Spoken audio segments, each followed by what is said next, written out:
அன்பு நேயர்களுக்கு கனிவான வணக்கம். துரோகத்தின் மொத்த உருவமே எடப்பாடி பழனிசாமி தான். ஸ்டாலின் தாக்குதல். இன்று தமிழகத்தின் சட்டப்பேரவை கூட்டத்தொடர் தொடங்கியது.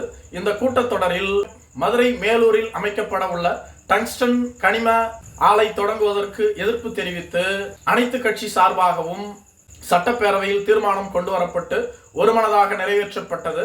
மேலும் முதலமைச்சர் மு.க.ஸ்டாலின் அவர்கள் மதுரையில் தான் இருக்கும் வரையிலும் டங்ஸ்டன் ஆலையை எவரும் திறக்க முடியாது என பேசியிருந்தார். ஒவ்வொரு கட்சியின் சார்பாக டங்ஸ்டன் ஆலையை மதுரையில் திறக்கக்கூடாது எனவும் பேசியிருந்தார்கள்.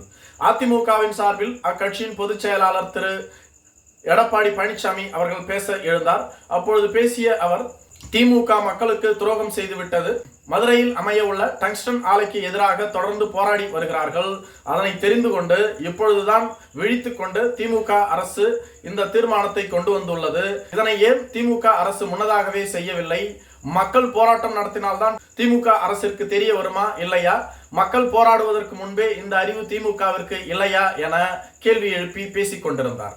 அப்பொழுது திமுகவினுடைய அவை முன்னவரும் கனிம வளத்துறை அமைச்சருமான திரு துரைமுருகன் அவர்கள் எடப்பாடி பழனிசாமியை கேலி செய்வது போன்று அவையில் மிக வேகமாக ஒரு மாதிரியாக பேசிக் கொண்டிருந்தார். இதனை பார்த்து மற்ற உறுப்பினர்கள் அனைவரும் சிரித்துக் கொண்டிருந்தார்கள். இதனை கண்ட எடப்பாடி பழனிசாமிக்கு பெரும் கோபம் வந்தது. ஒரு மூத்த அமைச்சர், ஆளும் கட்சியில் இருக்கக்கூடிய முதுபெரும் தலைவர் ஒரு எதிர்கட்சி தலைவரை இதுபோன்று கேலி பேசலாமா? எதிர்கட்சி தலைவருக்கென்று ஒரு மரியாதை இல்லையா என எடப்பாடி பழனிசாமி தனது இஷ்டத்திற்கு பேச தொடங்கினார்.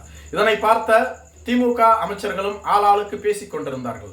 அப்பொழுது எடப்பாடி பழனிசாமி அவர்கள், நீங்கள் ஏன் இந்த திட்டத்தை மத்திய அரசு கொண்டு வரும்பொழுது நீங்கள் ஏன் நாடாளுமன்றத்திலேயே இதை தடுக்கவில்லை? உங்களிடம் 40 எம்பிக்கள் உள்ளார்கள். அந்த 40 எம்பிக்களை வைத்து நீங்கள் நாடாளுமன்றத்தில் தடுத்திருக்கலாம் இல்லையா? அப்பொழுது தடுக்காமல் இப்பொழுது வெளி மெப்பிற்காக தமிழக மக்களை சமாதானப்படுத்த வேண்டும் என்பதற்காக தமிழக சட்டப்பேரவையில் இந்த தீர்மானத்தை கொண்டு வருவதனுடைய நோக்கம் என்ன என கேள்வி எழுப்பி இருந்தார்.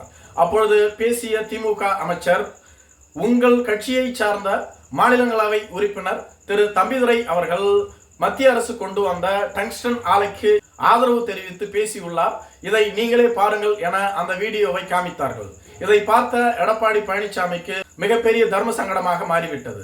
தனது கட்சியை சேர்ந்த ஒரு மாநிலங்களவை உறுப்பினர் டங்ஸ்டன் ஆலைக்கு ஆதரவு தெரிவித்து பேசி இருப்பது தெரியாமல் சட்டப்பேரவையில் எடப்பாடி பழனிசாமி அவர் இஷ்டத்திற்கு பேசியதாகவும் அவரது கட்சியை சார்ந்தவர்களை பேச தொடங்கிவிட்டார்கள்.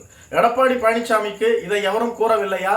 அல்லது எடப்பாடி பழனிசாமிக்கு தம்பிதுரை இது போன்று பேசியது அவருக்கு தெரியாதா? அல்லது தெரிந்தும் ஞாபகம் இல்லாமல் பேசுகிறாரா என அனைவரும் ஆளாளுக்கு கேள்வி எழுப்ப தொடங்கிவிட்டார்கள். இறுதியாக பேசிய முதலமைச்சர் மு.க.ஸ்டாலின் அவர்களோ, எடப்பாடி பழனிசாமி துரோகத்தை பற்றி பேச வேண்டாம், தான் முதலமைச்சராக இருக்கும் வரையில் தமிழகத்தில் டங்ஸ்டன் ஆலையை அமைக்க விடமாட்டோம், இது உறுதி. மேலும் எடப்பாடி பழனிசாமி துரோகத்தை பற்றி பேச வேண்டாம், அதிமுகவினுடைய மொத்த துரோகத்தினுடைய உருவமே எடப்பாடி பழனிசாமி தான். இதை நான் கூறவில்லை, அதிமுகவினுடைய உண்மையான ஒவ்வொரு தொண்டர்களும் கூறி வருகிறார்கள். வெளியில் சென்று கேட்டால் தெரியும் எடப்பாடி பழனிசாமியினுடைய நிலை என்ன, அவர் எப்படி இந்த இடத்திற்கு வந்தார், எப்படி முதலமைச்சர் ஆனார் என்று. அதை அனைத்தையும் வசதியாக மறைத்துவிட்டு துரோகத்தை பற்றி இன்று அவையில் பேசிக் கொண்டிருக்கிறார். துரோகம் என்றால் எடப்பாடி பழனிசாமிக்கு என்னவென்று தெரியுமா? துரோகத்தினுடைய மொத்த உருவமே நீங்கள் தான் என நேரடியாக காட்டமாகவும் பேசியிருந்தார். இதனை கேட்ட எடப்பாடி பழனிசாமிக்கு அதற்கு பிறகு என்ன பேசுவது என்று தெரியாமல் திகைத்து போய் உட்கார்ந்திருந்தார். காரணம், சட்டமன்ற கூட்டத்தொடருக்கு சென்றால் அதிமுக பெரும்பாலும் வெளிநடப்பு செய்து வெளியேறி விடுகிறது. வெளியே வந்தால் வெளிநடப்பு செய்கிறீர்கள் என கேள்வி எழுப்புகிறார்கள். சட்டமன்றத்திற்குள் எதிர்க்கட்சி சார்பாக கேள்வி எழுப்பப்பட்டாலும் இது போன்று ஏதாவது ஆகிவிடுகிறது. இது போதாது என்று உட்கட்சி பூசல் வேறு. சட்டமன்றம் எதிர்க்கட்சி தலைவர் இதனை தாண்டி கட்சி என்று வந்துவிட்டால் கட்சிக்குள்ளும் நாம் சொல்வதை எவரும் கேட்பதில்லை. கள ஆய்வு கூட்டத்தை நடத்தினால் அங்கு அடிதடி நடைபெறுகின்றது. அம்மா அவர்களுக்கு அஞ்சலி செலுத்த சென்றால் அங்கேயும் துரோகம் செய்து விட்டதாக சாடுகிறார்கள்.